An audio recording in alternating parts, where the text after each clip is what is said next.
بسم اللہ الرحمن الرحیم السلام علیکم۔ 2 ہجری سے ہی رمضان کے روزے فرض کیے گئے اور رمضان کی 17 تاریخ کو یعنی 13 مارچ سن 624 کو اسلام کی پہلی جنگ اعلان گئی جو کہ جنگ بدر کے نام سے جانی جاتی ہے۔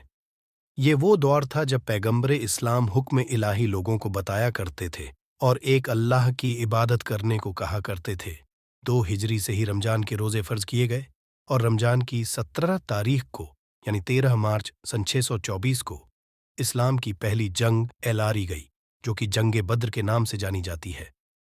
یہ وہ دور تھا جب پیغمبر اسلام حکم الہی لوگوں کو بتایا کرتے تھے اور ایک اللہ کی عبادت کرنے کو کہا کرتے تھے، جس کی وجہ سے مکے کے لوگ ان کی جان کے دشمن بن گئے تھے اور آپ کو آخرکار ہجرت کر مکے سے مدینے آنا پڑا۔ اس دوران آپ کے ساتھ آپ کے چند جانثار ساتھی تھے اور یہ سبھی عبادت الہی کیا کرتے، نماز پڑھا کرتے تھے اور روزے فرض ہونے کے بعد روزے رکھا کرتے تھے اور ہر کام اللہ کی رضا سے کیا کرتے تھے۔ تمام تکلیفوں کے باوجود صبر کیا کرتے تھے مگر خود آگے بڑھ کر کبھی لڑائی نہیں کی، لیکن اس کے باوجود جب کفار نبی کریم سے دشمنی کی غرض سے انہیں نقصان پہنچانے کی لگاتار کوششیں کی تو اللہ نے اپنے پیارے نبی کو حکم دیا کہ اے نبی، جو تمہیں تکلیف پہنچائے تم اس سے جنگ کرو۔ اور اس کے بعد اسلام کی تاریخ میں جو سب سے پہلی جنگ لاری گئی وہ ہے جنگ بدر، جو مدینے سے قریب 80 میل دور بدر نامک جگہ پر لاری گئی، جس میں ایک طرف مکے کے قریش قبیلے کے تقریباً 1000 ابرے یودھا شامل تھے تو دوسری طرف پیغمبر اسلام کے ساتھ ان کے صرف 313 ساتھی شامل تھے، جن میں سے زیادہ تر لوگوں نے کبھی جنگ لڑی ہی نہیں تھی، یہاں تک کہ جنگ کے کسی بھی قسم کے ساز و سامان تک ان کے پاس نہیں تھے۔ ابھی جنگ شروع بھی نہیں ہوئی تھی کہ اس کے ایک دن پہلے ہی اللہ کے نبی صلی اللہ علیہ وسلم اس جگہ پر صحابہ کے ساتھ آئے اور ایک ڈنڈا لے کر لکیر کھینچ گول دائرہ بنایا۔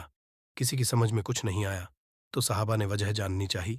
تب اللہ کے رسول نے فرمایا کہ اس جگہ پر ابو جہل مارا جائے گا۔ کچھ دوری پر دوسرا دائرہ کھینچا اور فرمایا کہ امیہ یہاں مارا جائے گا۔ تیسرا دائرہ کھینچ کر فرمایا سیبہ یہاں مارا جائے گا۔ چوتھی لکیر کھینچ کر فرمایا کتبہ یہاں مارا جائے گا۔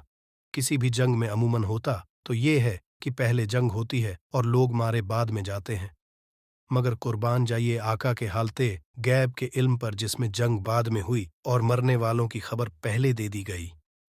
ابو جہل وہ بدبخت تھا جس نے اللہ کے رسول کو بہت برا بھلا کہا تھا، انہیں بہت تکلیف پہنچائی تھی۔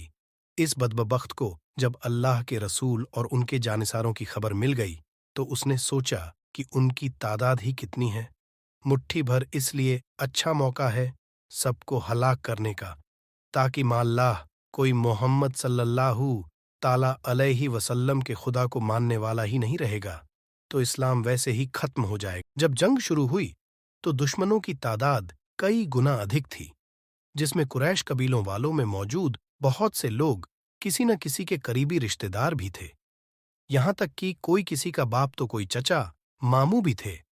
تب اللہ کے رسول نے اپنے رب سے دعا کی کہ اے میرے رب، اگر اس جنگ میں ہم ناکام رہے تو پھر تیری عبادت کرنے والا کوئی نہ رہے گا۔ اللہ نے اس جنگ میں ان کی مدد فرمائی۔ اس جنگ میں اللہ کے رسول کی طرف سے ایک صحابی امیدہ بن حارث نے اس وقت آپ سے جنت کے بارے میں پوچھا کہ یا رسول اللہ، اگر میں شہید ہو گیا تو کیا مجھے بھی جنت ملے گی؟ آپ نے اس سے کہا ہاں، بے شک تم جنتی ہو، اور اس بہادر صحابہ نے بہادری سے لڑتے ہوئے شہادت پائی۔ اچانک ہی جنگ کے دوران محاذ اور معوذ نام کے 2 بدھو آئے، ایک 10 اور دوسرا 12 سال کا تھا۔ دونوں بدھاؤں نے حضرت عبد الرحمن بن عوف سے ابو جہل کے بارے میں جانکاری لی۔ انہوں نے ان بدھاؤں سے پوچھا تم کیوں پوچھ رہے ہو؟ تمہیں جنگ سے دور رہنا ہے۔ مگر ان بدھاؤں نے کہا وہ گستاخ ہمارے آقا کریم صلی اللہ تعالی علیہ وسلم کو گالی دیتا تھا، ہم اسے ماریں گے۔ کہتے ہوئے دونوں ہاتھ میں چھوٹی تلواریں لیے وہ دشمنوں کے لشکر میں گھستے چلے گئے۔ وہ ابو جہل تک پہنچے اور ایسا مارا کہ وہ زمین پر گر کر تڑپنے لگا۔ ابو جہل کو بھی یہ خبر لگ چکی تھی کہ محمد صلی اللہ تعالی علیہ وسلم نے اس کے شہید ہونے کی جگہ کے بارے میں تک بتلایا ہے۔ تب وہ اپنے ساتھیوں سے پوچھنے لگا کہ کیا یہ وہی جگہ ہے